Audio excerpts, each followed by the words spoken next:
दोस्तों पुष्पा इम्पॉसिबल में आप लोग देख सकते हैं कि दोबारा से आ गई है हमारे यहाँ पर कॉलेज के अंदर एक बहुत ही बड़ी अपडेट। जी हाँ दोस्तों, जैसा कि आप लोगों को याद ही होगा कि एक मरतबा कोटक सर को निकाल दिया गया था यहाँ पर नानावटी कॉलेज के अंदर से। तो दोस्तों अब यहाँ पर जो मेन प्रिंसिपल है वो सारे बच्चों को यहाँ पर बाहर बुला लेने वाले हैं और कहते हैं कि आज अब सबके लिए यहाँ पर एक बहुत ही बड़ा सरप्राइज आने वाला है। दरअसल यहाँ पर हमारे एक मेन इंचार्ज जो कि बहुत ही ज़्यादा अच्छे और होनहार टीचर थे, जो कि आज से चंद साल पहले यहाँ से छोड़ गए थे, आज उनको दोबारा वापस बुला लिया गया है। अब दोस्तों जब यहाँ पर मेन प्रिंसिपल ये बात करते हैं तो साथ ही पुष्पा भी काफ़ी ज़्यादा शॉक्ड हो जाती है और यहाँ पर जो रजत है और साथ ही साथ जो कोयल है वो भी काफ़ी ज़्यादा शॉक्ड हो जाती है कि आखिर ऐसा कौन सा बंदा आ रहा है जो कि आज से कई साल पहले हमें यहाँ पर पढ़ाते थे। तो दोस्तों यहाँ पर मेन प्रिंसिपल कहते हैं कि वो बंदों को देखकर आप लोग काफ़ी ज़्यादा खुश भी होंगे। लो दोस्तों अब यहाँ पर वो बंदा आ ही गया जिसको देखकर पुष्पा काफ़ी ज़्यादा शॉक्ड हो गई। वो और कोई नहीं है बल्कि यहाँ पर हमारे कोटक सर हैं जो कि यहाँ पर दोबारा से कॉलेज के अंदर वापस आ गए हैं। और जैसे वो एंट्री मारते हैं तो बच्चे हर यहाँ पर बच्चे का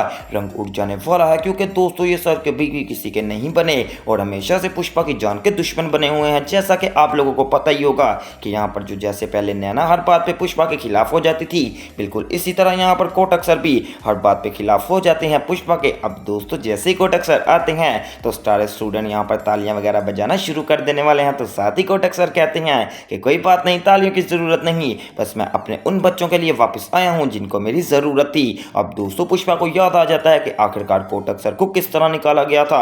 हुआ कुछ यूं था कि कोटक सर ने कुछ यहाँ पर भद्दी बात कर दी थी जो कि पूरे कॉलेज के बच्चों को और साथ साथ टीचर्स को अच्छी नहीं लगी। इस वजह से कोटक सर को निकाल दिया गया था कॉलेज से। और जाते वक्त पुष्पा ने भी काफ़ी ज़्यादा बातें की थी कोटक सर को। और अब जब यहाँ पर कोटक सर वापस आ गए हैं तो वो सीधा पुष्पा की तरफ देखते हैं और कहते हैं कि बड़े काफ़ी ज़्यादा देखे देखे चेहरे लग रहे हैं और ये वो चेहरे हैं जिन्होंने हमें काफ़ी ज़्यादा बातें भी सुनाई थी। अब दोस्तों पूरे यहाँ पर कॉलेज के बच्चे शॉक्ड हो जाते हैं कि आखिर ये किनको बात कर रहे हैं। तो साथ ही कोटक सर बात को घुमाने लगते हैं। अब दोस्तों आपको एक और मजे की बात बताऊं, यहाँ पर जो ये रजत है ये कोटक सर इनके वालिद साहिब हैं। अब दोस्तों रजत ये सब देखकर काफ़ी ज़्यादा यहाँ पर उदास हो जाता है और बताता है पुष्पा जी को ये कोटक सर मेरे पापा हैं और मुझे यहाँ पर काफ़ी ज़्यादा डर लग रहा है क्योंकि मेरे पापा अब 24 घंटे मेरे ऊपर नज़र रखेंगे। ऐसा मैं यहाँ पर नहीं सहन कर सकता, मैं ये कॉलेज ही छोड़ दूंगा। तो दोस्तों साथ यहाँ पर कोटक सर कहते हैं क्यों भाई रजत कोटक, तुम मेरे बेटे ही हो ना। अब दोस्तों रजत के बारे में यहाँ पर कोटक सर पूरे कॉलेज के सामने सबको बता देते हैं कि ये मेरा बेटा है। अब दोस्तों होने वाला है चोल में एक बहुत ही बड़ा धमाका, क्योंकि यहाँ पर जो कादम्बरी है उसने बुला लिया था प्रार्थना को अपने पास और आकर कहती है कि हाँ भाई प्रार्थना खैर तो है कि तुम मेरे पास किस मकसद के लिए आई हो। तो प्रार्थना कहती है कि कुछ नहीं कादम्बरी जी, बस मैं इसलिए आई हूँ कि आपकी यहाँ पर मदद भी तो करनी है। तो दोस्तों साथ ही कादम्बरी कहती है कि वैसे ये तेरी अकेली का काम तो नहीं, बाकी बंदों को भी तो ये करना चाहिए। तो दोस्तों यहाँ पर प्रार्थना कहती है वो दरअसल भाभी यहाँ पर सो रही थी और आपको पता है वो भी प्रेग्नेंट है, वो आखिर आपका ध्यान किस तरह रखें। तो दोस्तों यहाँ पर अब प्रार्थना का काफ़ी ज़्यादा दिमाग खराब करके भेजने वाली है कादम्बरी और कहती है कि वैसे मुझे पता है हर काम तो तू ही करती है क्योंकि उन्होंने तो तुझे नौकर ही समझ रखा है। चल कोई बात नहीं, छोड़ इन सब बातों को और तू सुना घर में क्या चल रहा है और तेरे IPS के एग्जाम की तैयारी कितनी हो गई। तो दोस्तों साथ ही यहाँ पर प्रार्थना कहती है कि कादम्बरी जी वो तो मेरी तैयारी हो रही है, लेकिन ये आप क्या कह रही हैं कि मैं घर के काम करती हूँ। तो दोस्तों कादम्बरी कहती है और क्या नहीं करती, मैं तो जब भी देखा है तुझे कोई ना कोई काम ही कहते रहते हैं। चल ठीक है, अब तू यहाँ पर थोड़ी देर के लिए बैठ गई है, चल घर में चली जा, तुझे और भी 200 काम हो गए। दोस्तों अब कादम्बरी जब अच्छी खासी बेइज्जती कर देती है प्रार्थना की तो प्रार्थना रास्ते में जाते जाते सोचती जरूर है कि आखिर ये कादम्बरी ने मुझे क्या कह दिया, क्या मैं सच में कामों के लिए बनी हूँ। और दोस्तों दूसरी तरफ यहाँ पर जो कादम्बरी है वो हंस रही होती है कि कितनी भोली है प्रार्थना, में उसको जो भी कह देती हूँ दिल पर ले जाती है बात। अब दोस्तों जब प्रार्थना भाभी घर आती हैं तो दीप्ति यहाँ पर सोई उठती है और उसकी अचानक नजर उसी पानी पर जाती है जो कि उसने बॉयल करने के लिए रखा हुआ था। अब दोस्तों यहाँ पर पानी काफी ज्यादा बॉयल हो रहा था और प्रार्थना जल्दी से भागी भागी जाकर चूल्हे को बंद कर देती है। पीछे से ही दीप्ति भाभी आती हैं और कहती हैं कि सॉरी प्रार्थना, मुझे पता नहीं लगा, मेरी थोड़ी देर के लिए आंख लग गई थी। तो दोस्तों साथ ही यहाँ पर प्रार्थना गुस्से में कहती है कि भाभी इसमें मेरी ही गलती है कि मैंने आपको कोई भी काम कहा, क्योंकि मुझे पता है आपने तो कोई काम जिम्मेदारी से करना ही नहीं होता।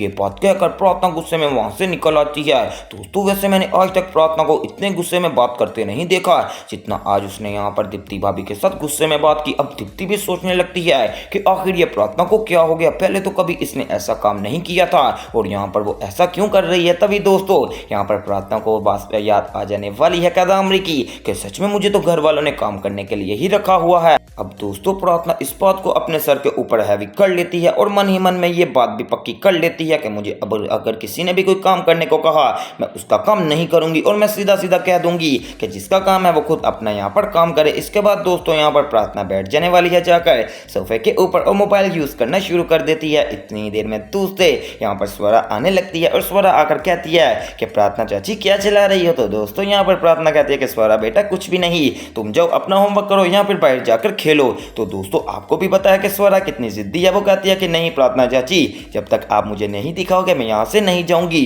अब दोस्तों यहाँ पर प्रार्थना का मोबाइल फोन खींच लेने वाली है स्वरा और वो बाहर भाग जाती है। अब जब प्रार्थना उसके पीछे जाने लगती है तो उसका पाँव बच जाने वाला है एक यहाँ पर टेबल के साथ और काफी ज्यादा दर्द भी होता है। लेकिन स्वरा को क्या, स्वरा मोबाइल फोन लेकर भाग जाती है और भागती भागती सीधा चले जाने वाली है बखूदरा के कमरे में और जाकर कहती है कि बखूदरा चाचू मुझे अब बचा लीजिए, प्रार्थना मेरे पीछे पड़ी हुई है। तो दोस्तों बखूदरा कहता है कि कैसे तेरे पीछे प्रार्थना पड़ेगी, उसका बाप यहाँ पर मौजूद है ना, मैं तुझे बचा लूंगा, लेकिन मुझे सही वजह तो बता। तो दोस्तों स्वरा अब सारी वजह बताने वाली है और कहती है कि प्रार्थना चाची कुछ रील्स वगैरह देख रही थी, मुझे नहीं पता वो रील्स थी या फिर कोई काम का यहाँ पर उनका काम था, इस वजह से मैंने उनका मोबाइल फोन खींचकर यहाँ पर ले आई। अब दोस्तों बखूदरा कहता है कि इतनी गलत हरकतें करेगी तो ऐसा तो होगा ना, मोबाइल फोन मुझे पकड़ा और चल यहाँ से चली जा। अब दोस्तों बखूदरा के जहन में ये बात बैठ गई है कि अगर मेरी बेटी काम कर रही होती है तो कोई ना कोई बंदा आकर उसे डिस्टर्ब जरूर कर देता है और ये बहुत ही ज्यादा गलत बात है, मुझे अपनी बेटी के लिए कुछ ना कुछ जरूर सोचना पड़ेगा। और दोस्तों सच में इस बार बखूदरा सोचेगा भी और बखूदरा यहाँ पर बहुत ही बड़ा एक्शन लेने वाला है। दूसरी तरफ दोस्तों आप लोग देख सकते हैं कि यहाँ पर जो नैना है दोस्तों उससे ये बात यहाँ पर अभी तक हजम नहीं हो रही कि आखिरकार एक कॉलेज का गार्ड जो कि यहाँ पर इतनी ज्यादा अच्छे तरीके से बात कर रहा था कोयल से, ऐसा कैसे हो सकता है। तो दोस्तों अब वो चले जाने वाली है यहाँ पर मेन ऑफिस के अंदर और वहां पर जाकर जो मेन बंदा बैठा होता है उनको यहाँ पर कोई फोन वगैरह आ जाता है और वो बाहर गए होते हैं। तो साथ ही यहाँ पर अब नैना देख लेने वाली है कोयल की सारी फाइल जिसके अंदर कोयल के पापा का नाम लिखा होता है और साथ ही साथ कोयल के हस्बैंड के नाम की जगह राघव का नाम लिखा होता है। अब दोस्तों यहाँ पर एक बहुत ही कड़ी कहानी खुलकर सबके सामने आ गई है और यहाँ पर आप लोग भी सोच रहे होंगे कि क्या कोयल की पहले से शादी हुई है, वो भी राघव के साथ, आखिर इस सबका क्या मसला है। अब दोस्तों नैना के हाथ बहुत ही बड़ी बात लग जाने वाली है और नैना कहती है कि कोयल अब तुम मुझसे बच के दिखा, देखते हैं तो कितनी देर यहाँ पर मुझसे बच सकेगी और तेरा जो दोस्त रजत जो कि तुझे प्रपोज करने का सोच रहा है उसको भी मैं तेरा सच बता दूंगी। दूसरी तरफ दोस्तों यहाँ पर जो रजत है वो काफी ज्यादा उदास है और पुष्पा से कहता है कि पुष्पा जी ये काम बहुत ही ज्यादा खराब हो रहा है कि मेरे पापा यहाँ पर कॉलेज में आ गए, मैं इस कॉलेज को छोड़ दूंगा। तो दोस्तों पुष्पा कहते हैं तो फिक्र न कर, मैं कुछ इसका यहाँ पर प्लान वगैरह बनाती हूँ। अब दूसरी तरफ दोस्तों जब बखूदरे ने अब यहाँ पर एक्शन लेना था, आखिरकार वो एक्शन लेने का वक्त आ गया। बखूदरा सबको आकर कहता है कि मेरी बेटी यहाँ पर बिल्कुल भी सेफ नहीं है, जब तक उसके एग्जाम नहीं हो जाते वो मेरे घर में रहेगी, क्योंकि जब भी वो चोल में रहती है कभी प्रार्थना उसे अपने काम करवाती है या कभी पुष्पा। अब दोस्तों आने वाले एपिसोड में बहुत ही ज्यादा धमाकेदार अपडेट निकल कर आने वाली है जो कि देखना मिस मत कीजिएगा और मेरे चैनल स्पाइसी एंटरटेनमेंट को सब्सक्राइब करें।